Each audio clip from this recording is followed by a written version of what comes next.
Famosa, muy plente stinco borracho. La cucaracha, doesn't want to travel far. Porque no tienes, porque no falta.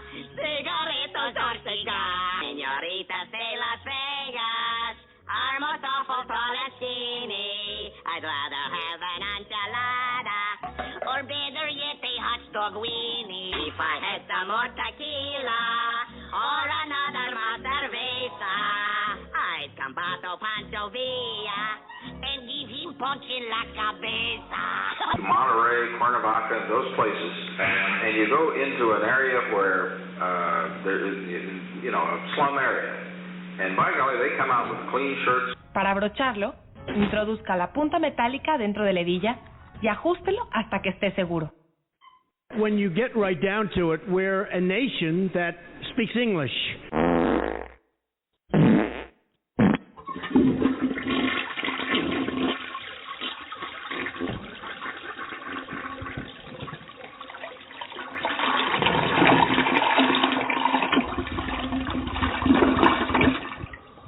All right. Hey, yes, indeedy. It is another wild internet radio adventure here on the Andy and Amanda Show. We have Amanda Love, this time down in Monterey Peninsula. Monterey, that's near San Francisco. Monterey, Mexico. She's visiting Mexico, and I'm here in the U.S. And how you liking life on this side of the world so far, Amanda? Welcome. How's life it going? Is very, very cool on this side of the world. I'm really enjoying it, and I gotta admit, and I've said this to Bella many times, the food is phenomenal. I think I'm converted, Andy. I love Mexican food. Oh, Mexican food is the best. It really is. What do you have, like burritos? Now, Mexican food in Mexico is actually different, I think. I haven't been there. I think than what the Mexican food in the United States, how they make Mexican food here. And I think Americanized what Mexican food is here, I think. You have the real authentic. Like, have you had like burritos and tostitos and fajitas and gajitas and guajillas? No. What have you had? I agree with you about Mexican food in like the US and even the UK being kind of like Americanized versions, because we've got like Taco Bell, etc. However, we've got a few unique restaurants in my hometown that are Mexican, and I couldn't honestly tell you if they were truly authentic, because I haven't been able to make that comparison. I'm only just trying a small number of dishes so far, so it's beautiful, and I shall be trying more over time. But I'm loving it here. It's great. It's an interesting pace. Different pace of life than it is obviously in the UK. It's I don't know. People obviously are very different than they are in the UK. From what I've discovered, just being around everybody, is people are more shut off to each other. Whereas in the UK, I explained this to Bella actually. I said that, observing the people watching as I usually do. Mm-hmm. And you see how people talk to each other and how they're happy to just be in that state of, I don't need to relate to you. I can just get on with my things and do what I need to do. Whereas in the UK, we kind of look at each other and feel like obligated to speak to each other and be nice to each other, but a lot of the time people don't want to. So you can feel that tension if you're sat next to somebody or, talking to somebody in a store or whatever, that they got to be nice to you, but they don't want to be. Whereas here, there's no hang up like that. They will just confidently be themselves without that kind of weird feeling that vibe you pick up from others. So I can't compare to the US, obviously. So I Yeah. literally met a few people. Listen, this is the way it is. Yeah. Mhm. Yeah, it's interesting. A real different world, and fascinating stuff. I'm enjoying it. That's so great. And of course the weather, the weather, right? The weather. Well, yeah, we had a quite a warm day here. Well, I see it as warm because it's a hilarious thing. Okay, so the Mexican people will probably be looking at me thinking, "Oh my God, she can walk around with a t-shirt on at 22 degrees Celsius," which 22 degrees Celsius for me in the UK is warm. So I'm walking around with a t-shirt on, and everybody else has got jackets and jumpers on because they're cold. They're used to a lot. Yeah, I get where we are here. It's it's been in this high 60s, low 70s here in Southern California, where I am. I'm up near LA, of course, and and down in San Diego, it's warmer. Closer to the San Diego is just north of the Mexican border. But it's been when it gets like 58 here, 59, I'm from the East Coast. This time of year for me, it's rainy and miserable and gray and snowy and icy, and you got your winter clothes on, your long sleeve sweater and a ski jacket or whatever. You get in the car and you're freezing. You can't wait to get the heat going. And that's when it gets 20 degrees, 18 degrees, 30, freezing. Here, if it goes in Fahrenheit, if it goes 60, 58, I'm freezing here at 58 degrees. Really? Oh my God. Which is like, I guess for you about 18 degrees, I guess, Celsius, right around there. I think something like that. Yeah, probably, yeah.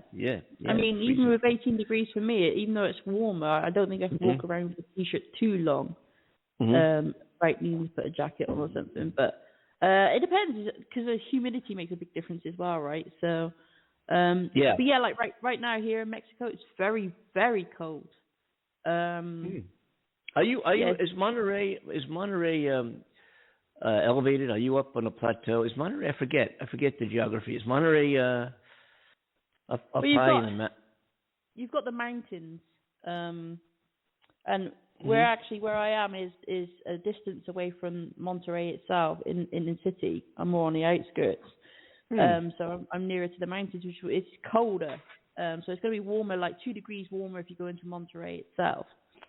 So I mean, I can't think what the conversion is. I've not got it set up on my phone. So I've got my phone in front of me. Oh, I have. Yeah, it's 46 degrees here right now. 47. Okay. Oh, that's freezing. Oh my God, that's freezing. Yeah. That's freezing. Oh my God. So I've left the UK, which was cold, to come here, which is cold. But it's going to warm up. I've been checking that. Oh, nice. Yeah. So tell us what you're keeping up to date on what is happening in the UK and the United Kingdom of Chaos and Boris Badenoff and his adventures there with people wanting him to resign and some people. It's been crazy there, eh? Yeah. Oh, it has been. It really has. I mean, Boris is still under fire with everybody. They're still trying to build up these votes against him. And like I said, it's going to take about 58 votes, I think. It's 54 or 58, forgive me for getting it wrong, to really kind of sway the scales and see if he will be kicked out. And then it's 100 and something to literally kick him out.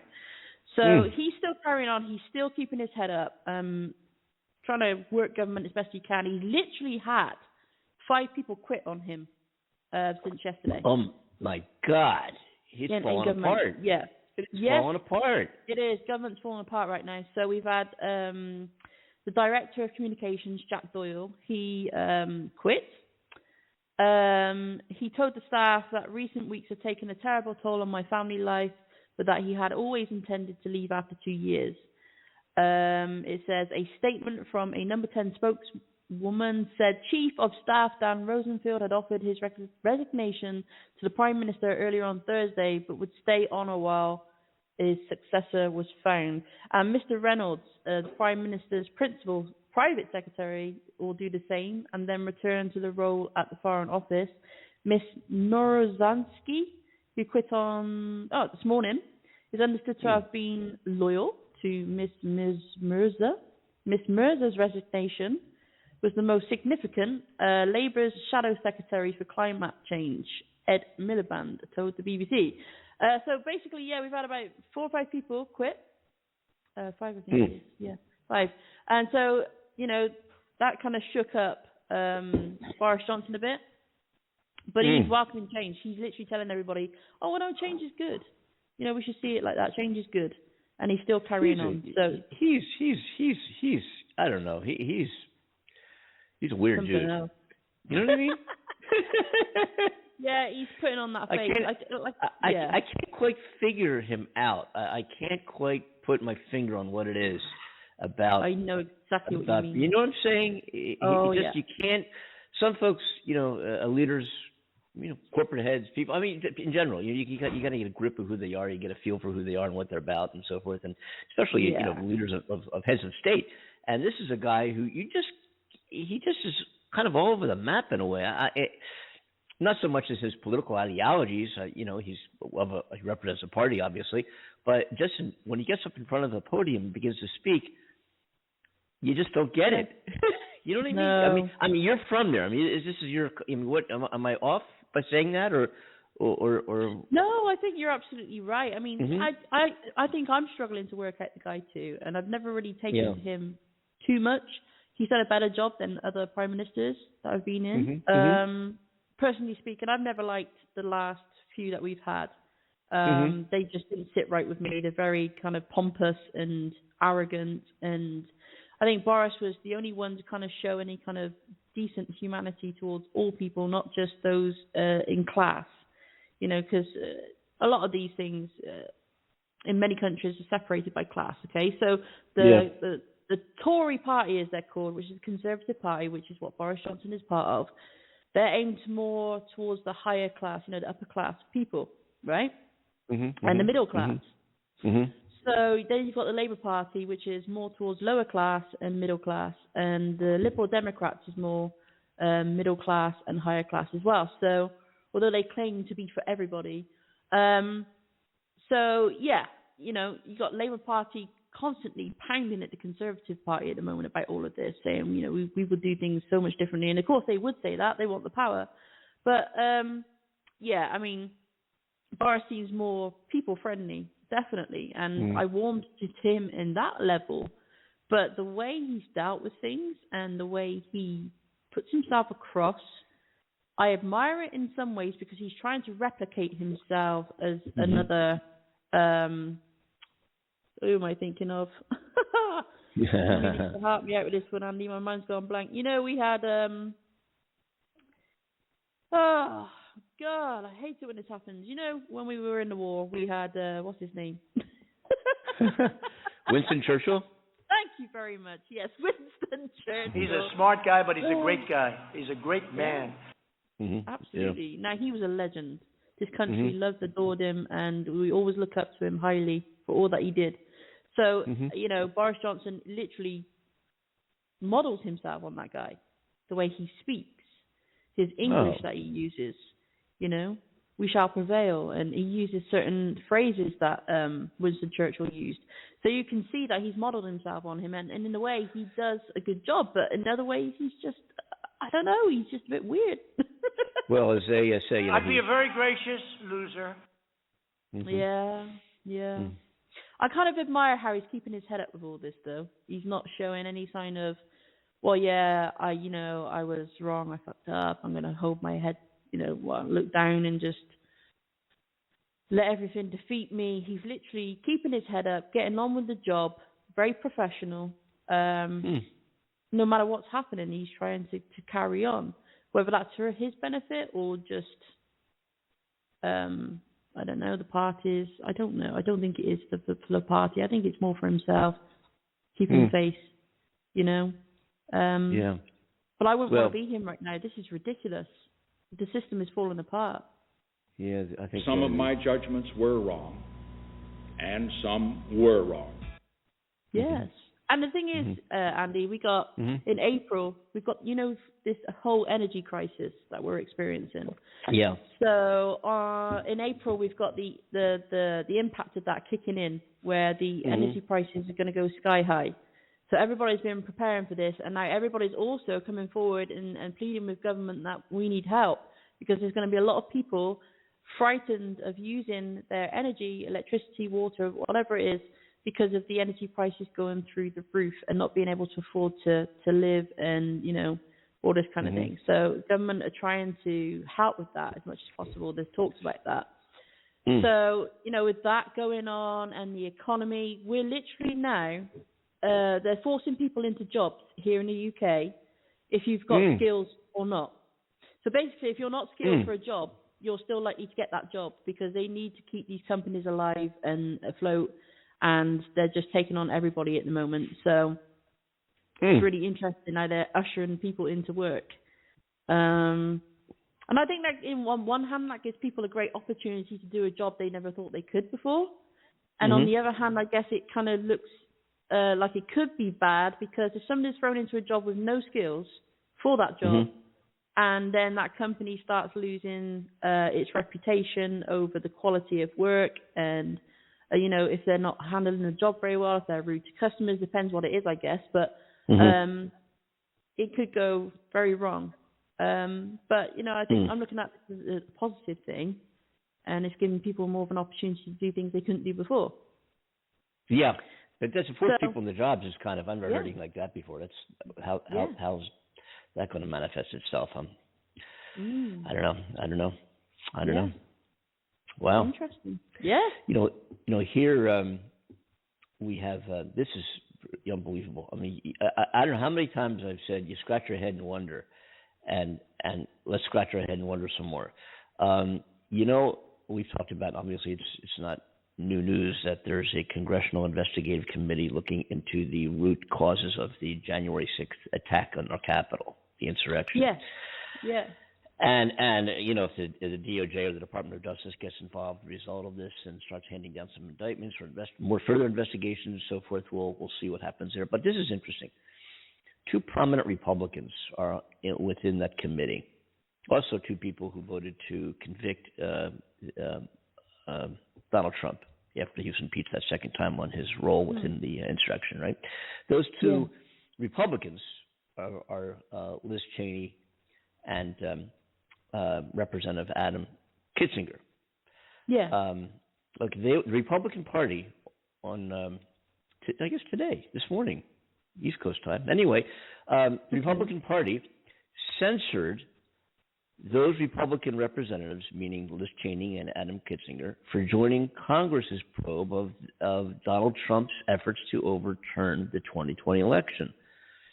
They called the January 6th Capitol attack a legitimate political discourse. It was perfectly okay. People, it was okay. And for you folks, for you Congress folks, Republicans, to try to investigate what caused it and to see what Trump's role was, or whoever was involved, we think is worthwhile of censorship. I just can't believe this party has crumbled. I miss a legitimate, comprehensive, well thought out, somewhat with some degree of intellect, a Republican Party. I have been independent the last 5 or 6 years, primarily registered as a Democrat back east, and worked on many Democratic campaigns to one extent or another. And as we, our conversation on the show obviously leans more towards, skews that way than it does conservative ideologies and philosophies.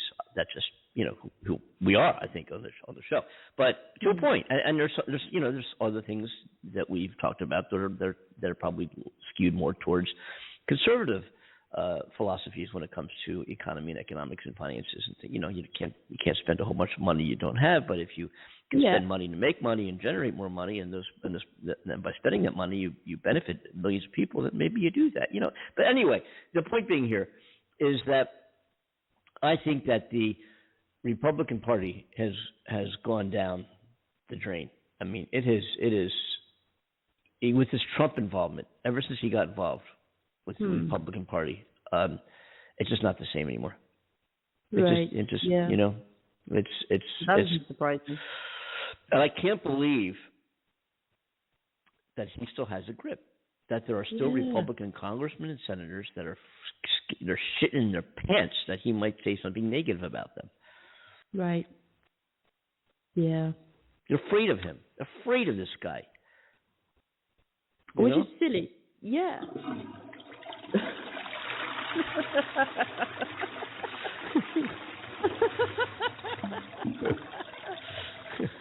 Oh, Andy, hearing that, you make me want to go.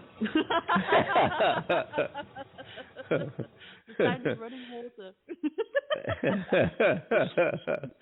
Everything's going down the drain, though, isn't it? It really is. I think the whole world is going through this huge transition right now, Andy, to be fair. It's not just the US and the UK. I think other countries are experiencing this shift, too. With our economies going under because of COVID, you know, and changes that's all had a butterfly effect with everything that's going on. And, you know, certain pawns being moved on the chessboard to move into place I would just look at the bigger chess pieces is government kind of shifting around and taking new places and things like that. I think we're going to see some very interesting and probably scary changes in the next few years. And it's going to make a lot of people feel unsettled with everything that's going on. Yeah. I just think here that I think, you know, the more you read into the documentation they have, the phone calls, even the phone calls between Congressman Jim Jordan and Donald Trump, prior to the insurrection and during the insurrection, and he said, and Jim Jordan, we've played some of his sound bites on the show, a wacky conservative, I don't know, not congressman. And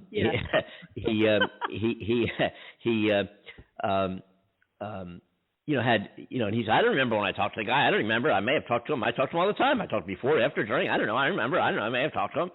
In the meantime, where rioters are clubbing police officers with the American flag and Trump flags, raiding the Capitol with the Confederate flags, shitting in the hallways, pissing in the halls of the Capitol building, invading congressmen's offices. Right? We know all about that. Oh, I talked to the president, sure, and Trump did nothing about it. Just sit there and smiles on his face as he watched it all unfold on TV. Anyway, how I think is going to happen is the more, the National Archives handed over to this investigative committee in Congress 700 some odd. I mean, so many records, 700, 1,000, 1,200, and the numbers go up and up and up and up. I mean, it's just incredible how many records pertaining to the January 6th insurrection have been handed over to this investigative committee. And I think what's happening, and I keep asking, what is taking so fucking long to get enough to get this guy on trial, to incriminate this guy? What is the delay here? I mean, you can see it, and you don't have to make up stories. These aren't. This is fact, hard fact, that this guy was involved in inciting this thing, sat and watched it, didn't do anything about it, and not that that's a crime to not do anything about it. What's that law? He could, but inciting it is the law. But watching on TV and not doing anything about it, well, there's no law that says he has to do something about it. Of course, he should have, but he took him over 2 hours, right? But there is a law regarding his telling people to march on the Capitol and firing them up, and his attorney saying, trial by combat. I'll march to the Capitol with you, and then noose to hang the Vice President of the United States. Nancy, where are you? Threatening the lives of our representatives. Yeah. That's what these people did. Yes. And to say this guy didn't incite, this guy invited everybody to Washington on January 6th. It was Trump's invitation that brought them there. And then he got up and spoke. Yeah, I'm still stunned how people don't see that. How he was the instigator of this. Oh, he didn't force them to go into the Capitol. He didn't tell them to go invade the Capitol. He didn't tell them to club. He didn't tell them to do any of that. But he incited it. Mm. You don't, as you said, you don't have. This isn't rocket science. It's clear as day that he was involved in this. And what and also we can go into Georgia and asking for the 780 votes. We've played that clip a bunch of times, and his involvement, in tax evasion and tax fraud in the state of New York. It's bam, bam, bam, bam, all of these things, and you just wonder. This is the United States. We are a country of laws, and nobody is above the law. I don't care if they're president. I don't care who they are. They're not above the law. The president is not above the law. And there's so much that has come out. We're clear breaking laws, violating United States laws. Mm. And it's clear. And why is it taking so long just to I guess the answer is this. That when they do, and I feel they will, and it's gone beyond my prediction. I thought something was going to happen over the summer. That's this is already fucking what are we, February already? All right.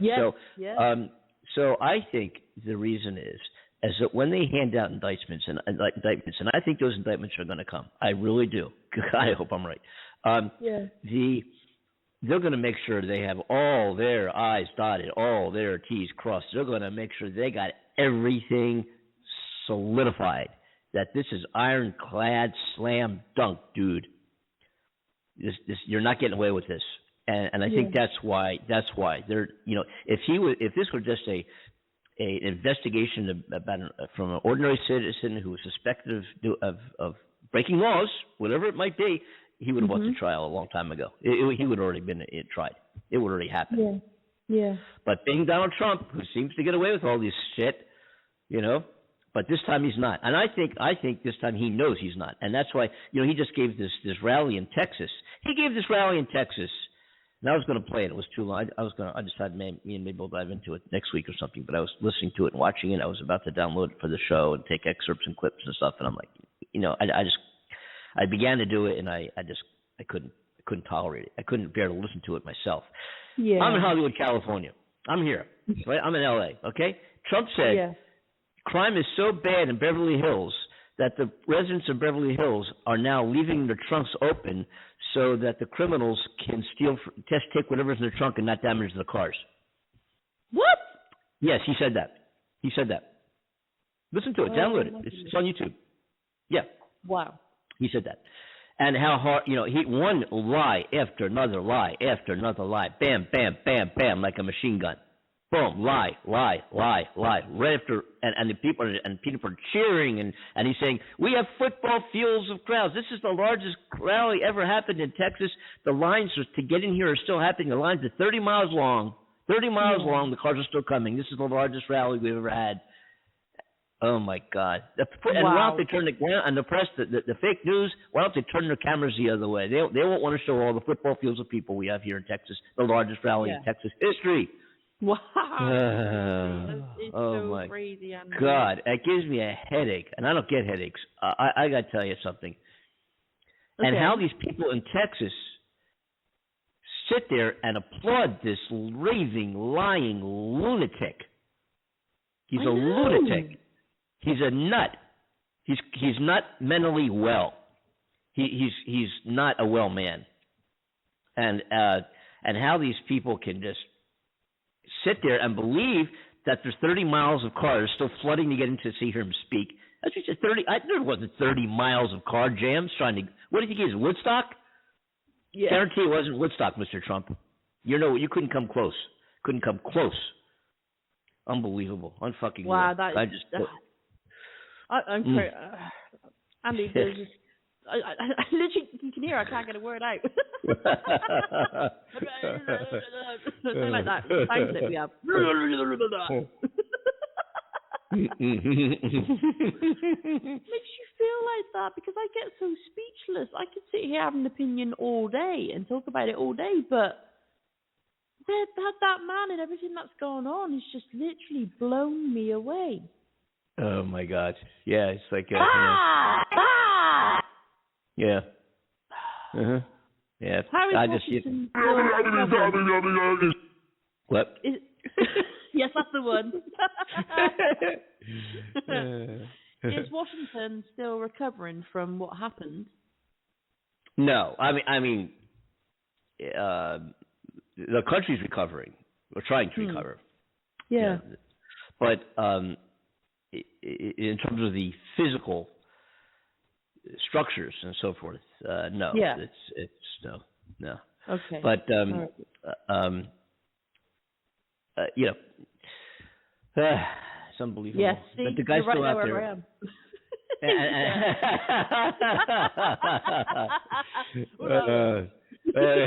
I just, Yes. Yeah. The Olympic Games burst into life yesterday, and the president. It started with the president jumping of China. Oh, really? I'm sorry. No, it didn't. No, I'm sorry. That's his name. I'm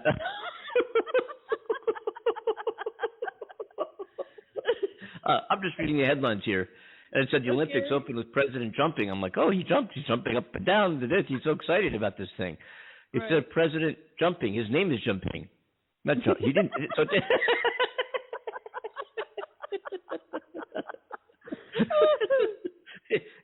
sorry about that. I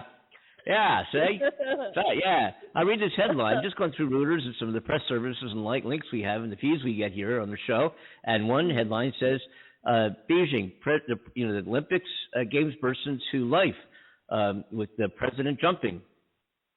I love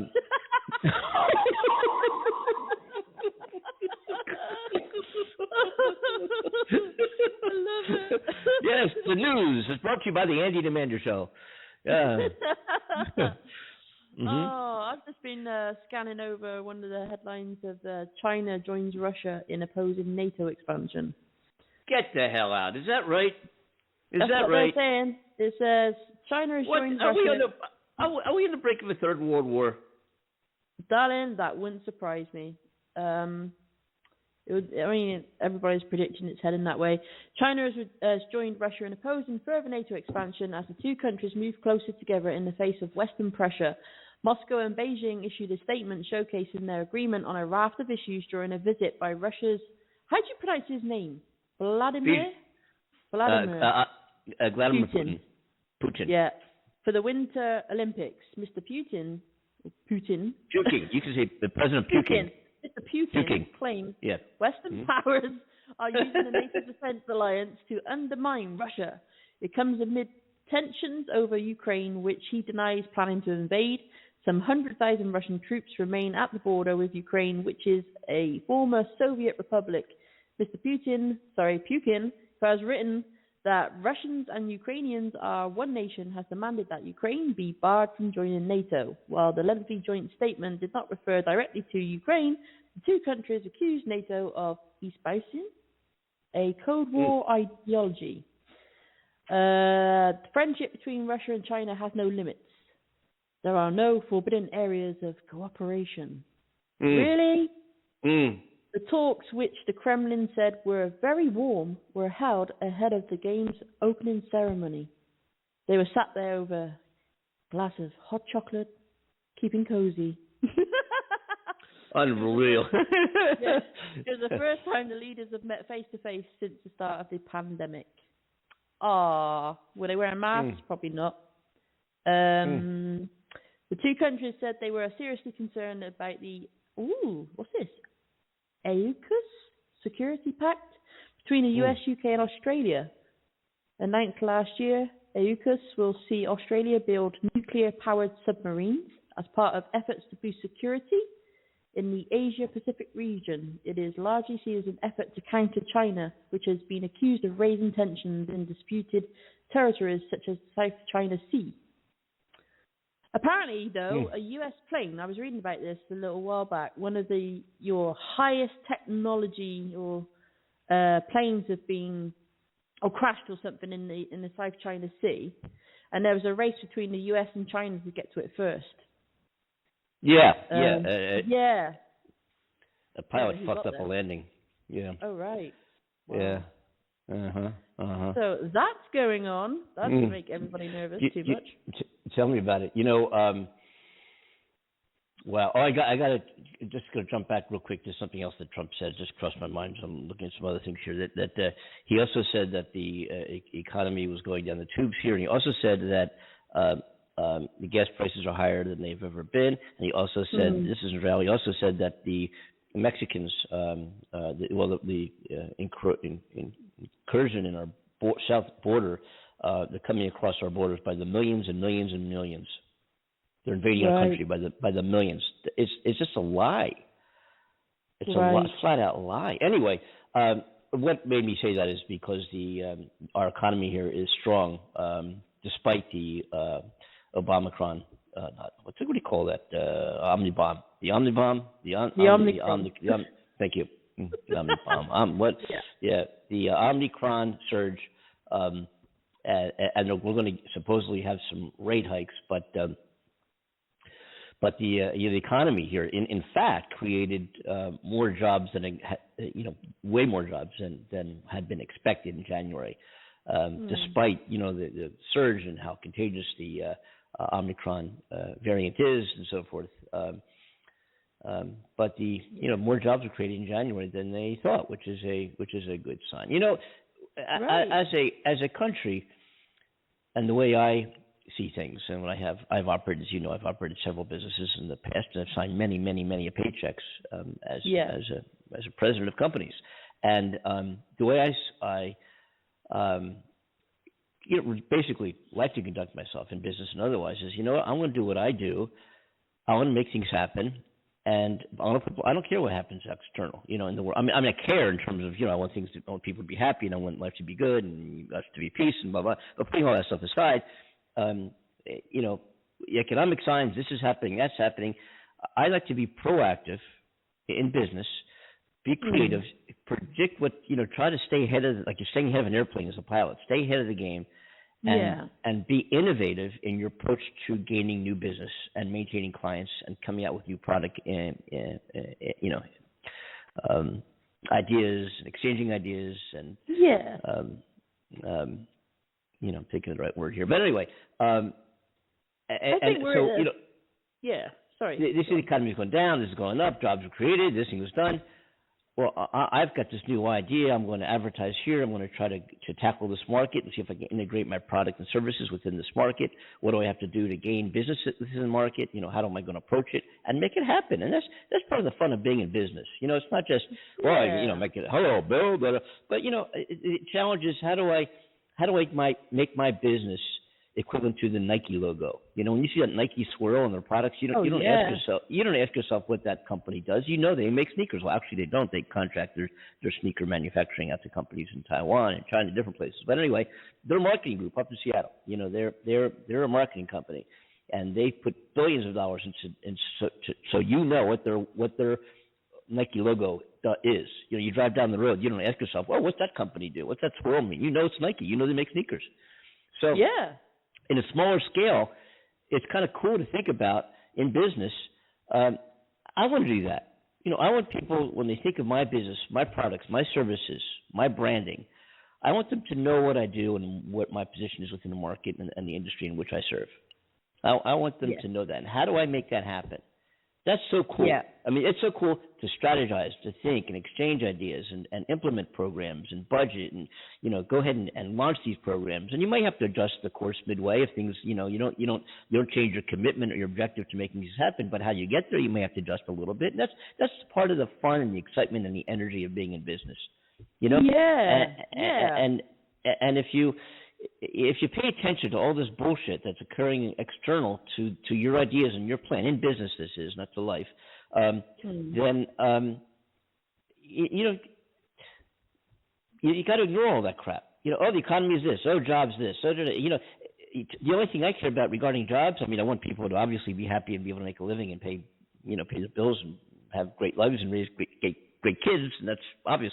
But in terms of jobs, when I think of jobs, it's who can I employ to make my mission happen? I can't do it alone.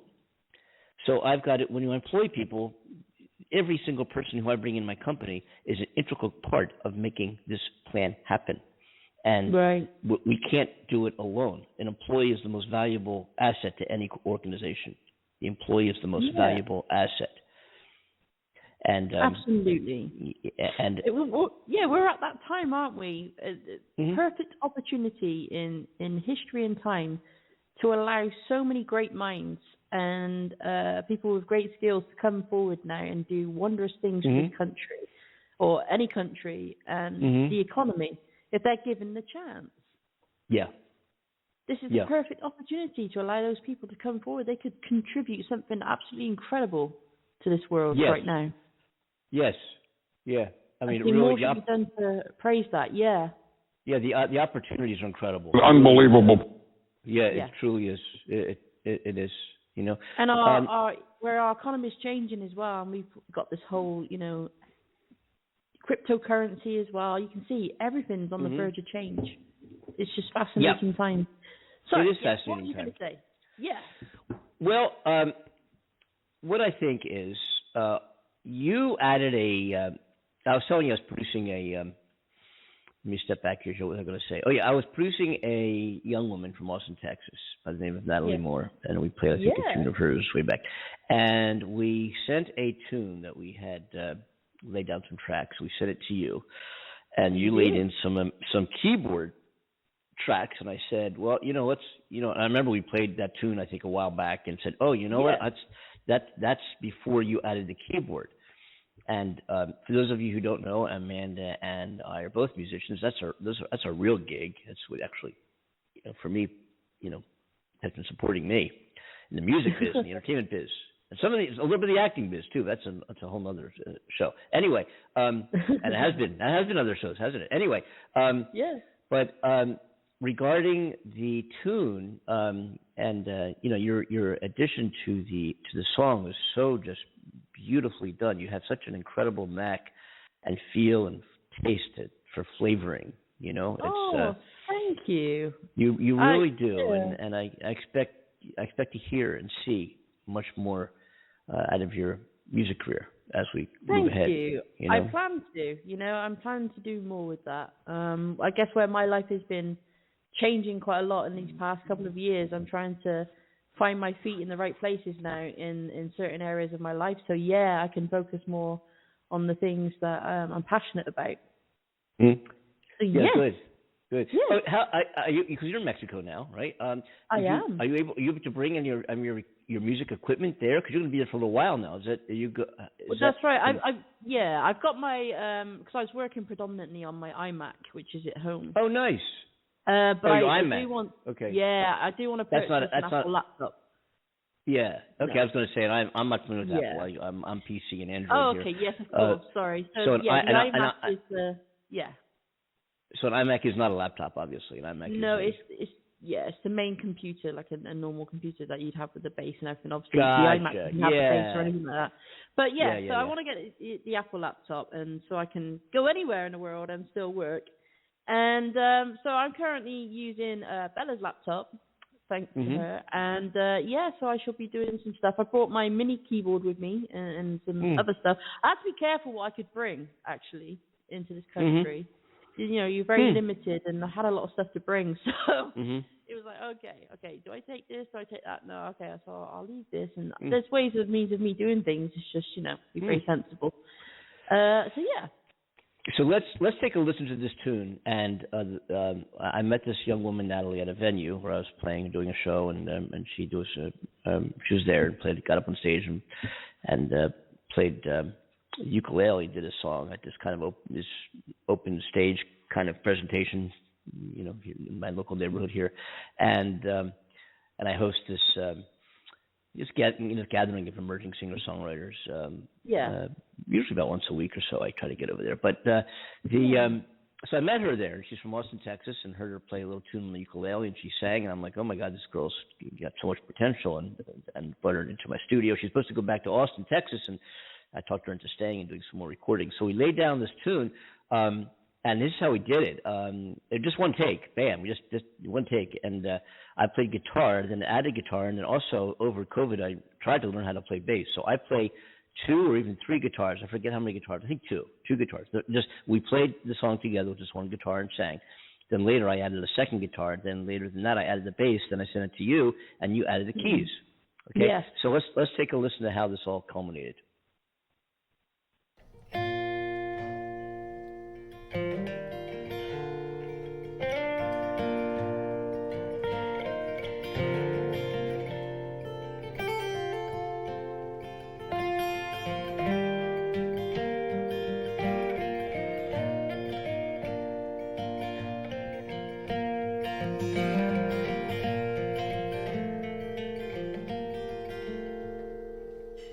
I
Great track. Great track. Bravo, bravo. And it's funny. I just, as we heard the ending of the tune there, I just recalled, playing it. I know I just strummed the guitar. I didn't know the song. I had never heard of the song before. I didn't know the song. Let's don't do this tune. And she basically sang it, and I figured, okay, I got the chord structure down, but I didn't know the songs, the verses, the choruses. I'm just playing guitar, and she's singing it, and I'm kind of going with it. I'm just, kind of staying ahead. We're talking about staying ahead of things. I'm trying to stay ahead of her, so where the song's going to go, and it worked out. But here's the funny thing: I had no idea when the song was going to end. Yeah. so she stopped singing, and I'm still playing. Oh, it's over.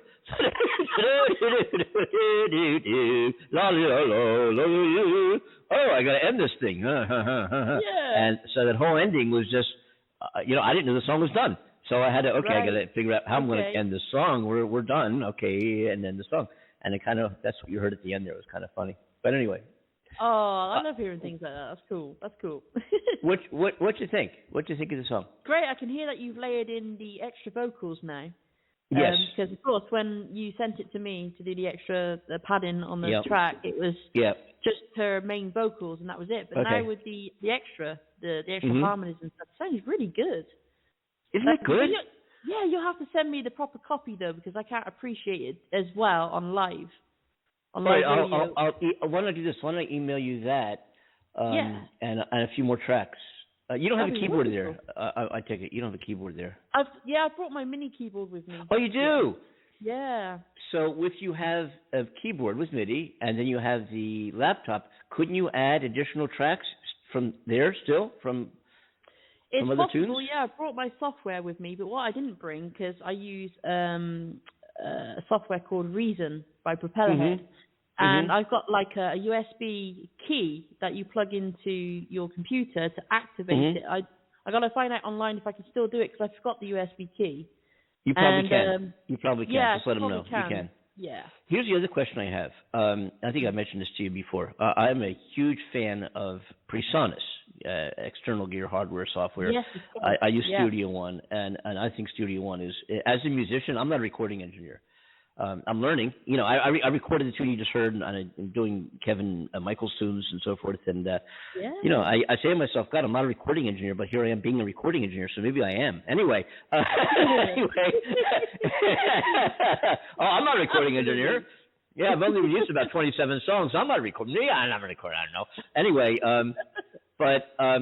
so here's what I was saying is that Studio One, and a little plug for my friends over at PreSonus, is probably the most intuitive recording DAW, digital audio workstation software that exists. I went from Pro Tools, which you know Pro Tools. I went from Pro Tools to Studio One way back when, long time ago, when Studio One came out before 2, 3. Now they're up to Studio One 5.5. And I remember I got an M Audio interface, which is what used with Studio One. With the Pro Tools.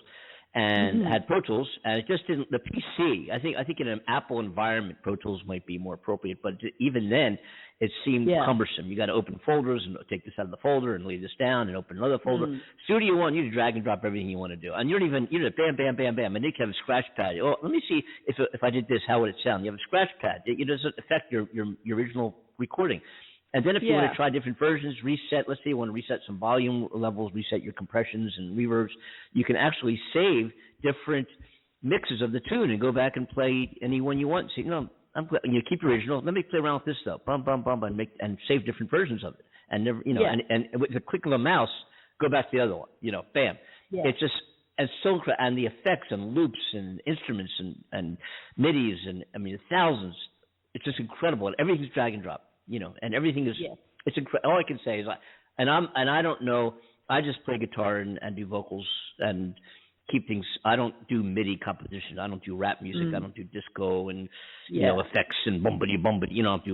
I acoustic guitar, Bob Dylan, the Weavers, singer-songwriter, a guitar and voice. That's what I record.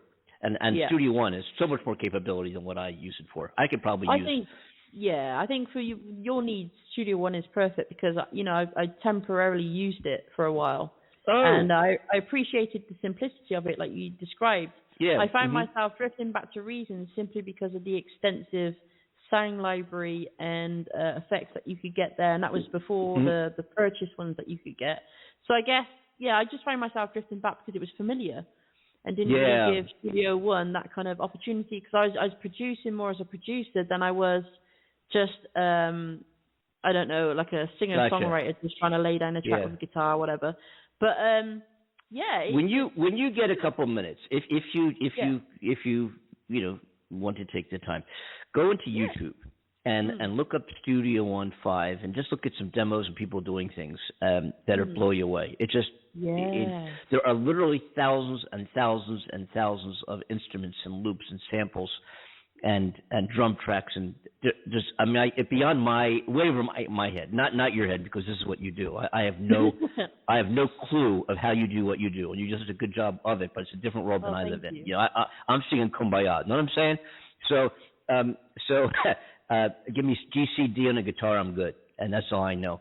But but what you do is, you're a true composer. You're a true composer, and Thank you. And my give Studio One. The only reason I say that, the only reason I say, well, I say it because I swear by it, but coming from Pro Tools. But the other reason I say that is because it might, and I don't know this to be true, it might give you and I the ability to do more regarding sending back and forth stems and doing stuff and tracks that we can do together, from miles and miles away, It's great that we can do that. I had this thought. This is in my mind. I have so much. If only I could create what's in my mind. I guess everybody's the same, but if I could only present to the real world what's in my brain, it would be amazing. I know, right? I know. But I would like to start this Grateful Dead-y kind of folky band, and bring you up and put you on the keys, and have a bass player, and have Natalie come up and sing, and you sing, you both of your voices together, and I don't do my best, but I do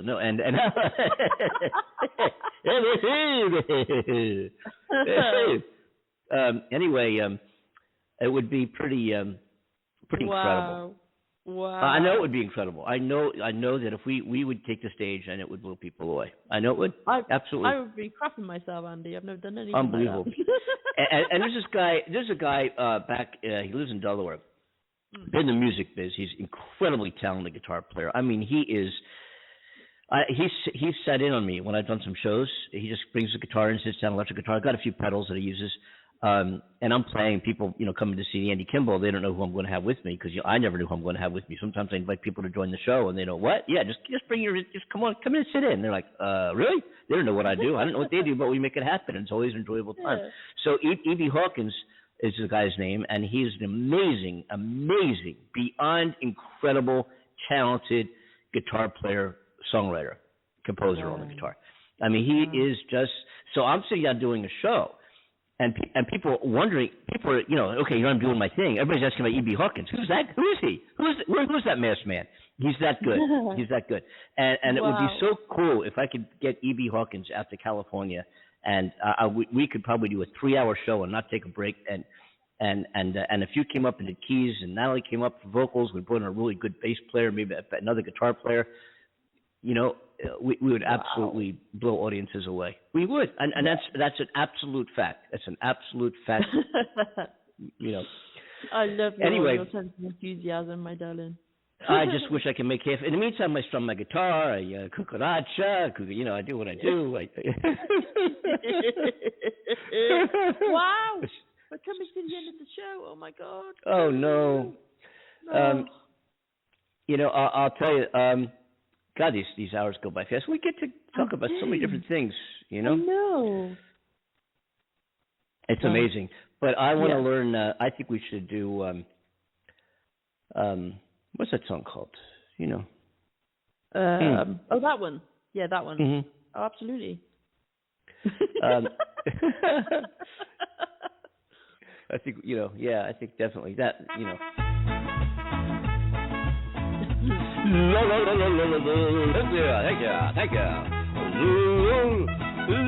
Thank you very much. Thank you. Well, I guess We need to close it out for today, for the week. We'll be back Monday. We'll be back Monday at 9 p.m.